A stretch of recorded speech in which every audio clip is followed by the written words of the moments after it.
4 بھائیوں کی اکلوتی بہن، باپ کا اچھا چلتا ہوا کاروبار، معقول شکل و صورت، گریجویٹ لیکن پھر بھی کہیں رشتہ نہیں ہو رہا تھا۔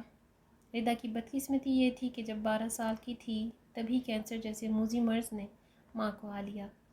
ماں کو اپنا گھر بکھرتا ہوا نظر آیا تو علاج کے ساتھ 22 اور 23 سال کے لڑکوں کو جلدی سے بیاہ دیا کہ میرے بعد گھر تو سنبھلا رہے۔ اور پھر چند مہینوں بعد ہی وہ چلی گئیں۔ ابا نے بیوی کے جانے کے بعد کاروبار اور مسجد میں دل لگا لیا۔ گھر بہوؤں کے حوالے تھا۔ بھابھیوں کو اپنی بے ضرر معصوم سی مظلوم سی نند سے کچھ خاص پرخاش نہیں تھی۔ پیار نچھاور نہ بھی کرتی تو ظلم بھی نہ ڈھاتی تھیں۔ ذرا بڑی ہوئی تو گھرداری سکھانے کے بہانے رات کے کھانے کی ذمہ داری اسے سونپ دی گئی۔ اس طرح گھرداری میں بھی طاق ہو گئی۔ دونوں بہویں آپس میں سانجھا کر کے ایک ایک دیور کے لیے اپنی اپنی بہنیں لے آئی تھیں۔ ایسا راج پاٹ کہاں ملنا تھا، اس لیے گھر میں امن اور سکون تھا۔ ردا کی گریجویشن کے بعد ابا نے چاروں بہوؤں کو اس کے لیے مناسب رشتہ دیکھنے کا کہا تو چاروں نے انتہائی فرمانبرداری سے منڈی ہلا دی اور رشتہ کروانے والیوں سے رابطہ کیا۔ ابا کو یہ فکر تھی کہ جب رشتہ دیکھنے والیاں آئیں تو ان سے بات چیت کرنے، ان کو پرکھنے کے لیے کوئی جہاں دیدہ عورت ہونی چاہیے۔ رہے بھائی تو وہ کاروبار سے واپس آ کر بیوی کی ڈلیوری، بچوں کے پیمپرز، بچوں کے اسکول کے داخلے، سسرال اور دوستوں میں مگن تھے۔ پھوپھو وفات پا چکی تھیں، ایک خالہ زندہ تھیں جو خود بہوؤں کے رحم و کرم پہ تھیں۔ لے دے کر ابا کی پھوپھی زاد بہن رشیدہ پھوپھو تھیں جو کچھ کام آ سکتی تھیں۔ وہ خود 4 بیٹیوں کی ماں تھیں۔ مالی حالات بھی کچھ اچھے نہیں تھے۔ ابا اکثر ان کی چوری چھپے مدد کرتے رہتے تھے، اس لیے جب بھی کوئی فیملی ردا کو دیکھنے آتی تو ابا رشیدہ پھوپھو کو بلا لیتے کہ میری بن ماں کی بچی کے لیے کوئی ماں جیسی ہستی ہونی چاہیے۔ بیٹیوں کی ماں ہیں، ان کے دل میں خوف خدا ہوگا۔ پہلی بار جو فیملی ردا کو دیکھنے آئی وہ انتہائی مناسب رشتہ تھا۔ بھابھیاں اچھا اہتمام کرنا چاہتی تھیں لیکن پھوپھو نے منع کر دیا کہ اگلوں کو لگے گا کہ شدید غرض ہے، اسی لیے بچھے جا رہے ہیں۔ ردا کو بھی زیادہ تیار کرنے کی ضرورت نہیں ہے۔ بھابھیوں نے زیادہ بحث نہیں کی۔ جب سسر کو ان پہ بھروسہ تھا تو وہ کیوں دخل دیتی؟ رشتے والوں کے سامنے بیٹی کا فون آنے پہ کہہ دیا کہ میری بچیاں کم عمر ہیں، میری غیر موجودگی میں گھبرا رہی ہیں۔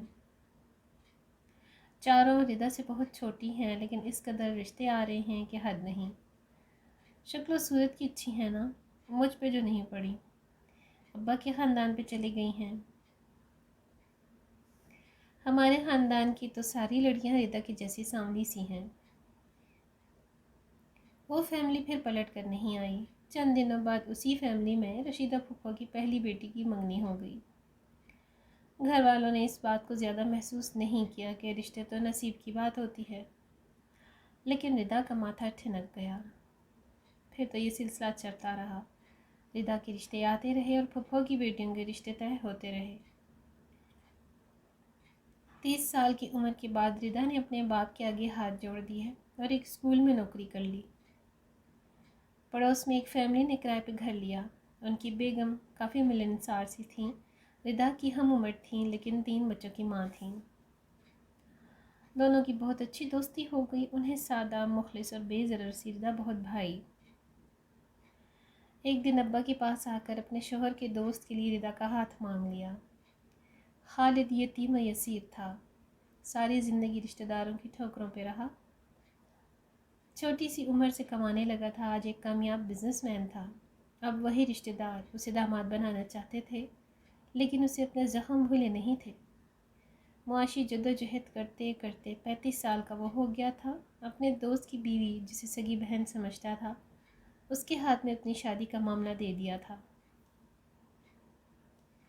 بس ایک درخواست کی تھی کہ کسی مظلوم کا ساتھ چاہیے تاکہ ہم دونوں ایک دوسرے کے زخموں پر مرہم رکھ سکیں۔ دوست کی بیوی کے لیے ردا سے بہتر انتخاب کیا ہو سکتا تھا؟ اس طرح وہ مسئلہ جو 10 سال سے اٹکا ہوا تھا صرف 2 مہینوں میں حل ہو گیا۔ جب اچھے دن آتے ہیں تو پھر تواتر سے آتے ہیں۔ اللہ نے جلد ہی اولاد بھی دے دی۔ خالد کا کاروبار دن دگنی ترقی کرنے لگا۔ بے حد خوبصورت گھر ردا کے سلیقے کی منہ بولتی تصویر تھا۔ جب ڈرائیور کے ساتھ نئی گاڑی میں میکے اور رشتہ داروں سے ملنے جاتی تو ہاتھوں ہاتھ لی جاتی۔ دلہنوں کی مائیں خاص طور پر اسے دلہن کے پاس بٹھاتی۔ ردا جب اب بھی رشیدہ پھوپھو سے ملنے جاتی ہے، ان کی حالت دیکھ کر دکھی ہو جاتی ہے۔